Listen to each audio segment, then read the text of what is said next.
Hi everyone, আমি চলে এসেছি তোমাদের জন্য আবার একটা নতুন কেকের ভিডিও নিয়ে। তো তোমরা সবাই কেমন আছো? আশা করি সবাই ভালো আছো। তো এই কেকটা আমাদেরই পাশের বাড়ি একটা বৌদি অর্ডার করেছিল তার ছেলের জন্মদিনের জন্য। তো তোমরা দেখতে থাকো যে আমি কেকটি কীভাবে তৈরি করলাম। আচ্ছা, তো এই কেকটার থাম্বনেল দেখে তোমরা বুঝতেই পেরেছো যে আমি স্কোয়ার শেপে এই কেকটি তৈরি করেছি। আচ্ছা, তো তোমাদের বলে দিই, স্কোয়ার শেপ যেহেতু বেশিজন কেক নেয় না, ওই জন্য আমি স্কোয়ার শেপে কোনো বক্স রাখি না, কোনো মোল্ড রাখি না। তা আমি দেখতে থাকো রাউন্ড কেকের মধ্যে দিয়ে স্কোয়ার কেক কীভাবে তৈরি করলাম। তো কেকটা 3টে পার্টে ডিভাইড করে আমি রেখে নিলাম।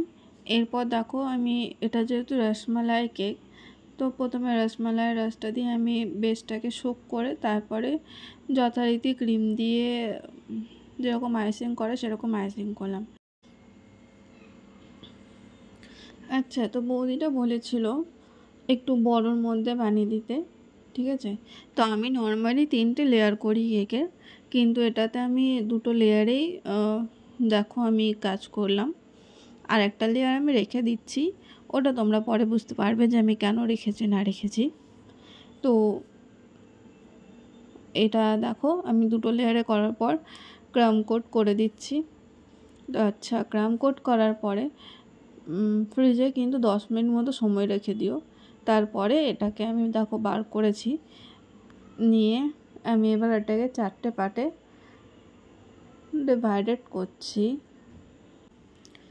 তো তোমরা দেখলে নিশ্চয়ই যে আমি কি করে এটাকে ভাগ করলাম আর কি করে আমি এটাকে স্কোয়ারের শেপ দিচ্ছি।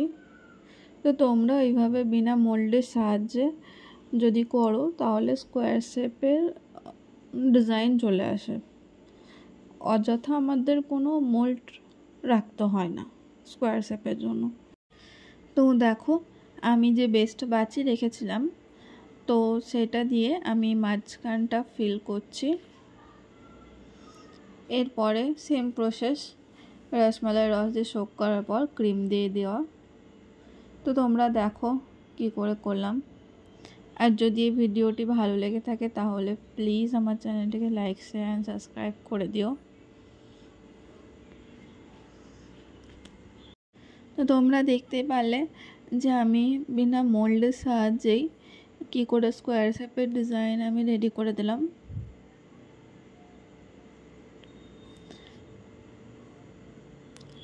তো এবার এটা ক্রাম কোট আরেকবার করে আমি ফ্রিজে কিছুক্ষণকার জন্য রেখে দেবো।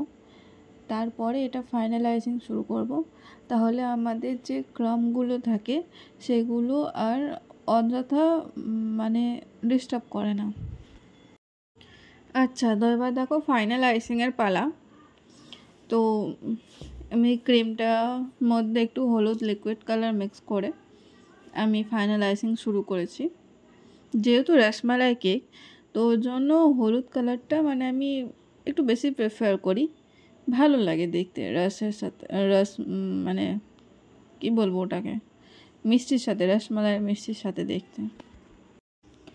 আর এটা একটা এমনই কেক যে সত্যি বলতে আমার করতেও খুব ভালো লাগে আর কাস্টমারের খেতেও খুব ভালো লাগে। ও আমি তোমাদের সাথে লাস্টে রিভিউটাও শেয়ার করে দেবো। তো দেখো এই তোমাদের সাথে কথা বলতে বলতে এবার আমার কেকটা অলমোস্ট শেষ হয়ে এসেছে। তো লাস্টে ব্রাশের সাহায্যে আমি একটু গার্নিশ করে দিলাম, আর সাইডে একটা ছোট স্টার নোজল নিয়ে আমি একটা জাস্ট ডিজাইন করে দিচ্ছি।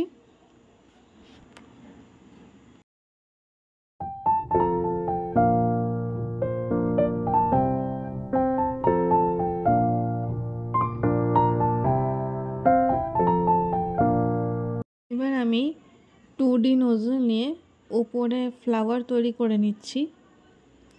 তো তোমরা দেখে লাস্টে জানাইও অবশ্যই যে কেকটি কেমন লাগছে দেখতে। আর তোমরা please please please share subscribe আর লাইক করে দিও। আচ্ছা, তো এবার দেখো আমি মিষ্টিগুলো দিয়ে চারিদিকটা গার্নিশ করে দিচ্ছি।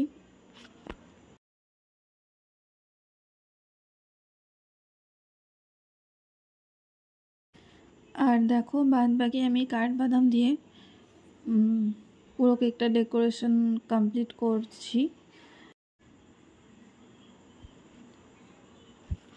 আর লাস্টে কয়েকটা গোলাপ ফুল দিয়ে দিই, কারণ গোলাপ ফুল দিলে কেকটা আরও বেশি দেখতে অ্যাট্রাকটিভ লাগে। তো তোমরা দেখে জানাইও যে কেমন হয়েছে না হয়েছে, আর অতি অবশ্যই আমার চ্যানেলটাকে লাইক শেয়ার অ্যান্ড সাবস্ক্রাইব করে দিও, কারণ তোমাদের একটা শেয়ার আমারকে অনেক মোটিভেট করে নতুন নতুন ভিডিও আনার জন্য কেকে। চলো তাহলে টাটা, আর রাধে রাধে সবাইকে।